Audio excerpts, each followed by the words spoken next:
All right, we are back again with a new video, and this is going to be a good one because this is going to be her video. Enough listening to me. But before, we talked about 2 episodes from Ephesians chapter 5, where we're talking about wives submitting to your husbands and husbands loving their wives and the wives respecting their husbands. We talked about that. And then we talked about 7 things that make our marriage great. Then I talked about pursuing my wife. And now this episode is going to be the best one yet because it's going to be her episode. Going to be great. And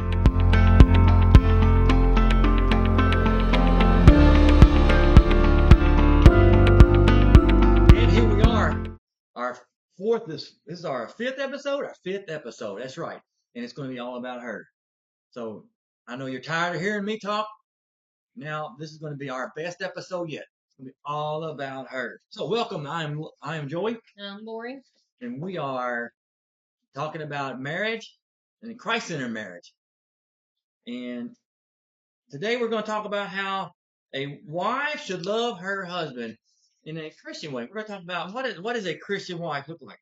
And it looks like her right there. And she's going to talk about that. And so, first of all, I hope you like this video. And if you do, hit the thumbs up button and subscribe to our channel because we're going to be trying to do this and we're going to get better at this.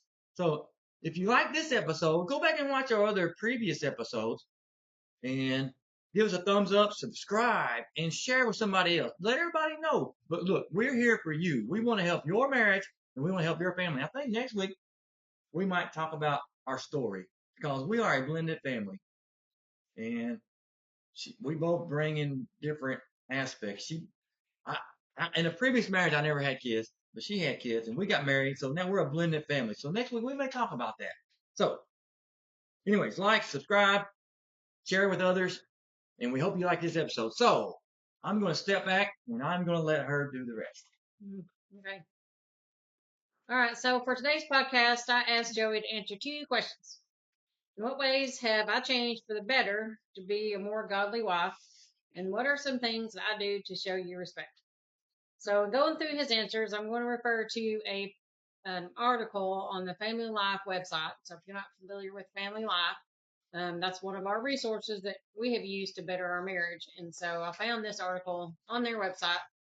I was kind of looking for some structure on what I wanted to talk about today in regard to his answers to his questions that I proposed. And so I think I found a good source to do that with. So the name of the article is What Should a Wife's Role Be in Marriage? And again, this is from the Family Life website. So this article lists 4 roles that a wife should play in marriage. So I took his answers to my 2 questions and I kind of divided them up into those 4 roles, kind of where I thought they fit. And so I'm going to go through those and he's just going to listen and chime in when he feels like he wants to say something, Yeah. But hey, look, she's a school teacher. So she's better than me. I'm just a wrench turner by trade. I'm just a wrench turner. No. She's a school teacher, so she's really good at this presentation stuff. Okay, so the first role, according to this article, says to be a helper to your husband, and it refers to Genesis 2:18, where God made Adam a helper suitable for him, which was Eve, of course. So while all of us are called to be helpers to others, the Bible places a special emphasis on this responsibility for wives. Genesis tells us that God realized it wasn't good for man to be alone, and that he decided to make a helper suitable for him. Again, that's from Genesis 2:18. God has designed wives to help their husbands become all that God intends for them to be. Let me say something too. I know I'm interrupting her. I hope I don't throw her off. Okay. Probably won't. But anyways, I like that she picked this, and I did not sit down and collaborate with her. She let me proofread it later, but she picked this verse, and it's very suitable because this is the framework for marriage. And you can put the word biblical marriage, Christian marriage in front of it, but this is the framework for marriage, period. And in way we believe there's only one style of marriage, that is God ordained marriage. Because anything else is not marriage. Marriage is something that God ordained. We see it here in Genesis chapter 2:18. Okay, good, very good. Okay. So like I said, I'm referring to this article, and I just kind of clipped bits of the article in here, so I didn't put the whole article. So I emailed the link to him, and we'll see if we can get it put under when we get this loaded up to YouTube, so if we can get it put under there. So if you want to go read the whole article, we'll try to help you do that. So again, the 2 questions I asked him was, in what ways have I changed for the better to be a more godly wife? And what are some things that I do to show you respect? So if you don't hadn't watched our previous videos, we went to a marriage conference back in May, and that's kind of the spark that started us down this road of trying to better our marriage. And we hadn't figured it out. It's with Family Life. We'll go ahead and tell you that. So. It was a Family Life Weekend to Remember, and so we credit Family Life for getting us started on down this road. We've since found some other resources that we really like a lot. One of them is yes. Fierce Marriage Podcast. Yes, Ryan give them a shout out. Frederick. Look them up. So anyway, so if you want to read the whole article, you'll have to go to the Family Life website. So we'll try to put that in, under the video. All right. Joey says that I'm making a better effort to listen to him and to understand him. And in the past, that was a problem for both of us. We both were not very good at listening to each other. We wanted to say what we wanted to say, but we weren't very good at listening to what the other person was saying. I pray with him most nights, and I say most nights because sometimes we just get busy. Life is busy, or we're out late for this or that. Like I said, we have kids. They're older kids. Our youngest one is 16, but he still has choir and school activities, so we sometimes we'll be out doing things with him or whatever. So sometimes we don't always get to sit down and pray. Or sometimes life just isn't as great as you want it to be. Sometimes it's just tough, and we're just like, let's just go to bed. Yeah. Let's just go to bed. But if he says, let's pray, then, I'm up for it. So I'm there. So like we've said before, we're a blended family. So Joey is stepdad to my boys. And I feel put in the middle a lot earlier on because, again, before we went to this conference opened up our eyes to a lot of things, especially not just marriage-wise, but blended family-wise. Some things that we didn't know we were doing wrong, if you will. And we'll get into that more in another video. And we'll talk about our resources next time we do our blended family video. Yeah. So just the things we learned there, and really it was really just like a 1-hour session in that whole weekend, but we learned so much in that 1 hour that we went searching for more resources when we got home. Right. And we've read at least 2 books, I think, on that. I've read a couple, and you probably read 4 or 5. So one of the things I learned was, even though they're my biological children, he still comes first. He's my husband. So I've tried to do better at backing him when there's a conflict, discipline or otherwise, with the boys. So I'm not always the best. Sometimes some selfishness still gets in the way, but I try to do better. I feel like I've done better with that lately. I let him have his Bible study time. He's our Sunday school teacher at our church, and he just likes studying the Bible. I mean, honestly, he's been studying Greek and Christian history and things like that for years. So I just let him do that. And then, because I know, since May, that we're going to have time to sit on the couch together and read or talk, or like last night we just put a show on TV. We just watched TV together. That was fun. So yeah, that was fun. And so, I know we're going to have our time together, so I don't let it bother me that he needs to spend time studying the Bible or working on a budget or whatever. And a lot of times, I'm telling you, school teaching is tough. Yeah. And if you're not a school teacher, you may not be able to understand it. If you're a school teacher, you're probably shaking your head right now, just like this. But there's a lot of times where she spends 2 or 3 hours a day doing schoolwork, and there's really nothing I can do to help her. Yeah. So I just do my own thing while she's grudging through the schoolwork. And I think I'm better at not bringing it home as much as I used to be. I have a lot of mom regret on that because I've put my school first for many years.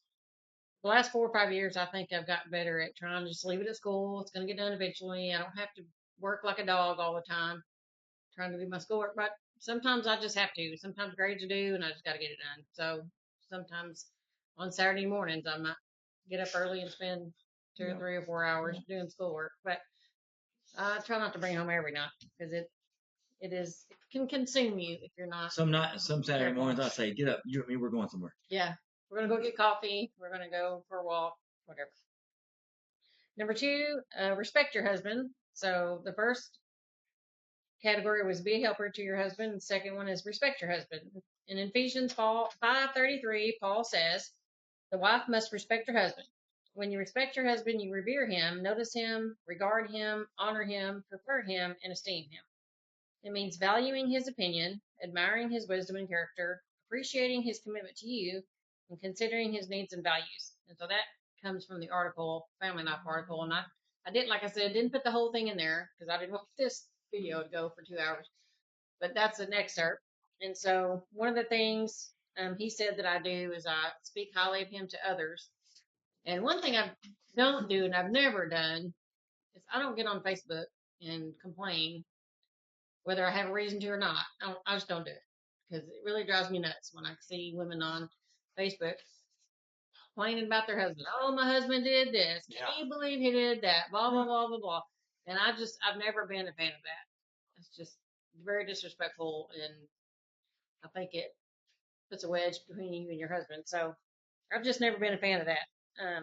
But I do try to speak. Or when we're around groups and you see other couples joking around with each other, you're thinking, is that joking? Or are they really taking negative jabs against each other?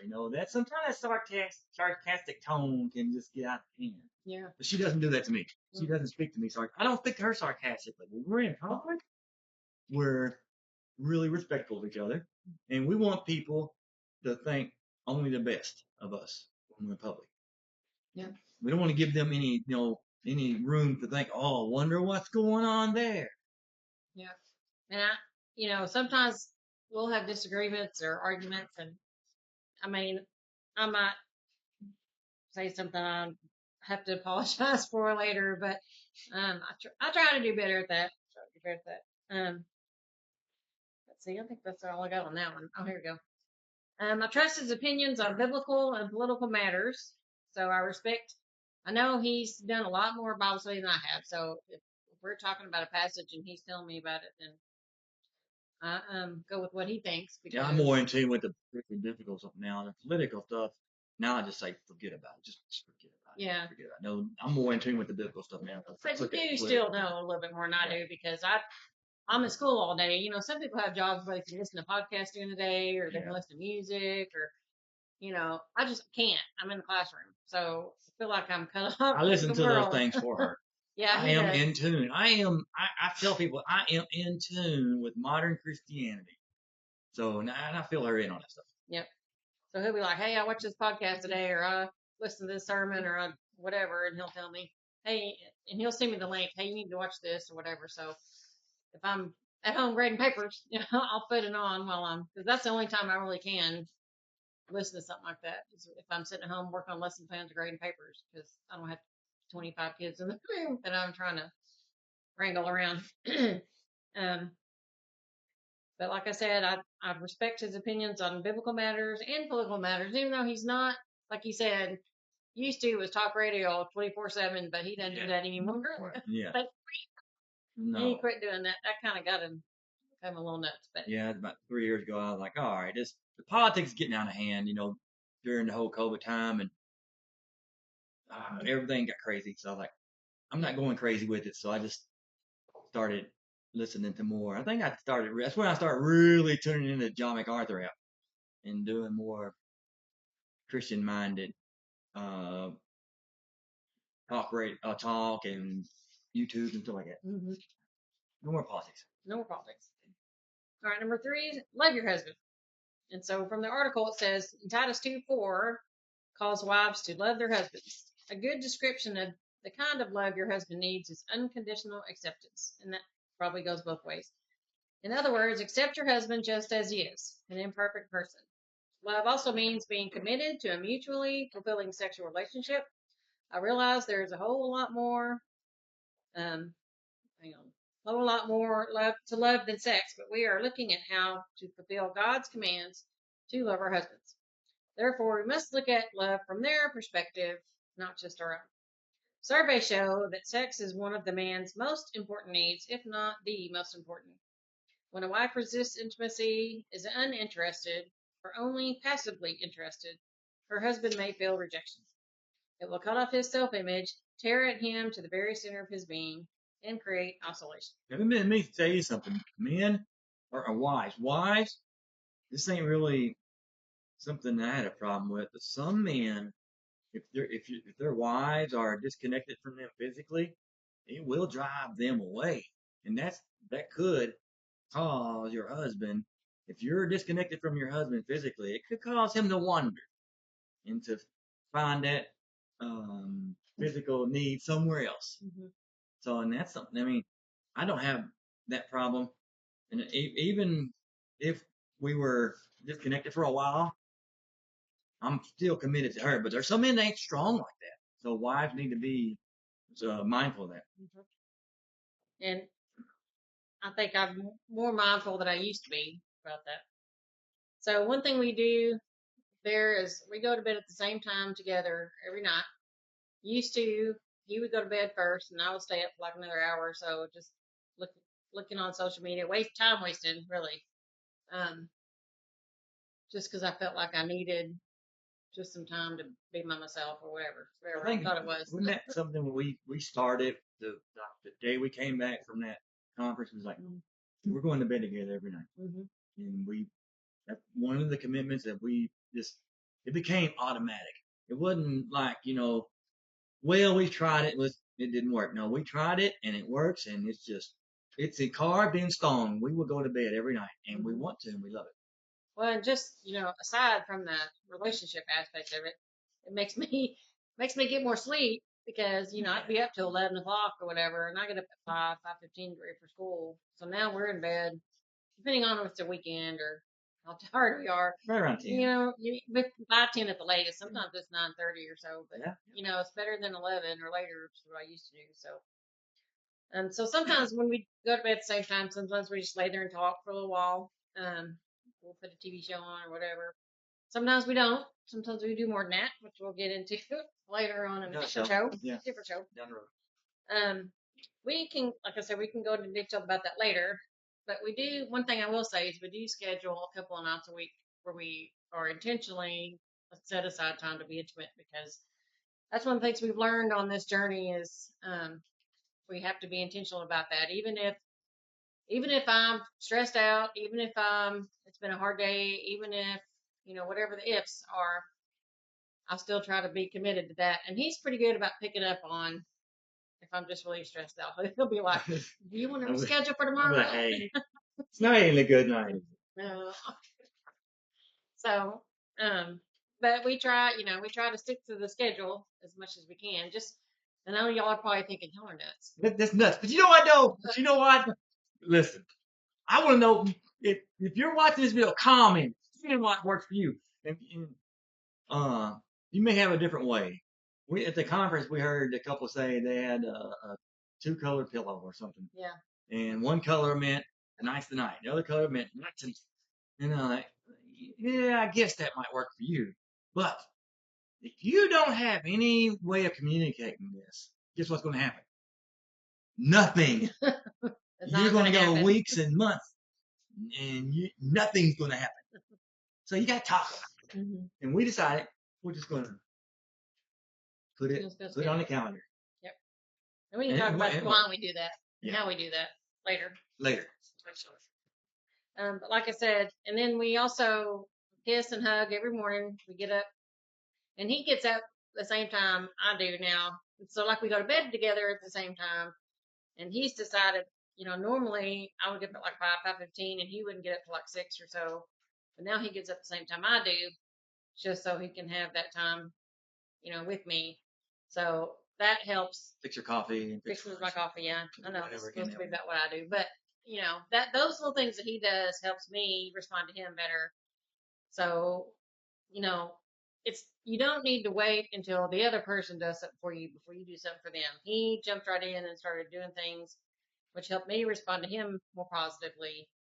And so it's easier to show him the respect and show him the affection and those things when I can see he's really trying to reach out to me. And the fourth category here is submit to the leadership of your husband. So just the mention of the word submission nowadays creates a lot of anger and hostility. So here are some things submission does not mean. Submission does not infer that women are inferior to men in some way. Right. It does not mean that if they submit, they will lose their identity and become non-persons. It does not mean that you can be abused. I know there are situations where women are abused. That's not what we're talking about here. It does not mean blind obedience on the part of the woman.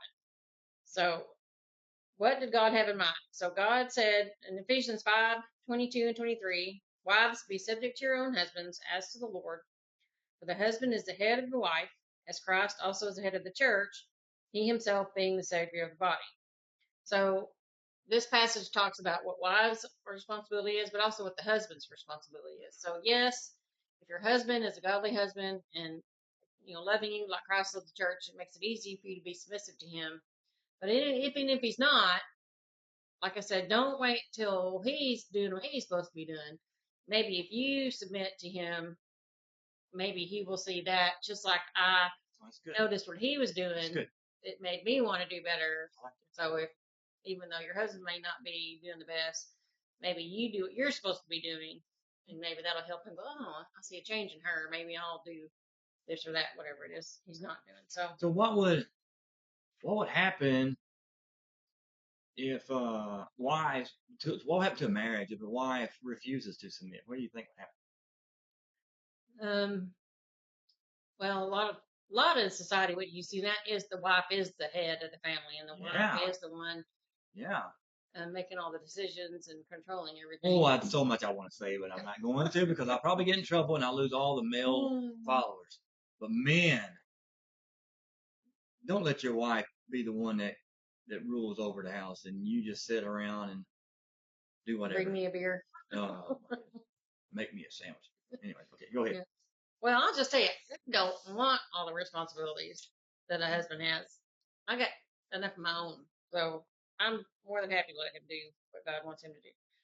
Amen. But some of the things I do is I trust the decisions Joey makes, whether it's financial decisions. He does the budget, so he knows what the bills are and he knows how much money we have coming in and out. I have a little spending account and he'll throw me some money over there and I'm good with that. I just worry about what the little bit that I have that I need to spend.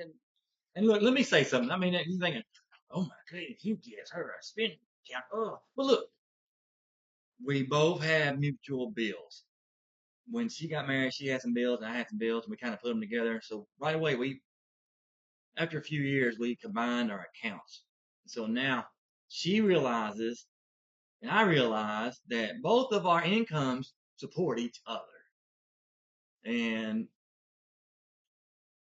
tell you a little secret, I don't spend all that much money, but the money I give to her doubles the money I spend. So I put it right there. The money I give to her on her accounts doubles what I spend.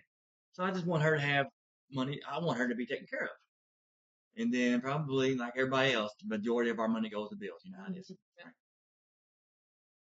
And so we've recently changed churches, and that was a decision that, we both mutually made the decision, but I feel like he was the one that was like, here's why we need to do Sounds like another episode. Yeah. We're going to talk about that one day. Yep. But he was like, here's the reason why we do this. So it wasn't like he was like, all right, we're changing churches, done. We're not talking about it. Yeah. No, we talked about it. We discussed it. He got my thoughts on it, and so even though it was initiated by him, we both agreed to it. And it was. But if she would have said, no, let's don't do this, I would have said, okay, we're not going to do this. But you agreed. Mm-hmm. Because I trust what your opinions on that. Let's see. I think that's about it on that one. There's just a lot of things that he does that I just, it'd be hard to name them all right now. He knows how to do things that, like, a lot of men nowadays, they don't know how to work on farms. They don't know how to fix things around the house. They can play video games, but they can't do much of anything else. So he knows how to. It's getting real now. Watch out. This might get us kicked off YouTube. And so anyway, I just trust him because he knows I love to do all. Like this. Keep talking. Keep going. Well, Anyway, so let me recap here. So be a helper to your husband, respect your husband, love your husband, and then submit to the leadership of your husband. So those are the 4 ways that you can be a biblical wife, and those are the things I try to do. So, you have any closing words? No. What else is there to say? That was great. That was great. Listen, what else do you need to hear than that? So I hope this has been helpful to you, and I hope that anything that we've said doesn't hurt you or make you feel like this is not our life, and I would like to be like that, but my husband or my wife don't want to be like that. Maybe if you're a wife struggling, have your husband watch this video with you, or if you're a husband, you might be struggling, lovingly get your wife to watch this video. Because I think she laid it out very well. And thank you for that. But that's it. Next week, we are going to transition to our family side of our video. And we're going to talk about how Lori and I got together and how we got married and how we became a blended family. We're going to talk about our story. And I'll give you a little secret. Began the church coffee pot. Yeah. So that's it. Okay. Thank you again. Like, subscribe, and tell others. Okay. Thank you.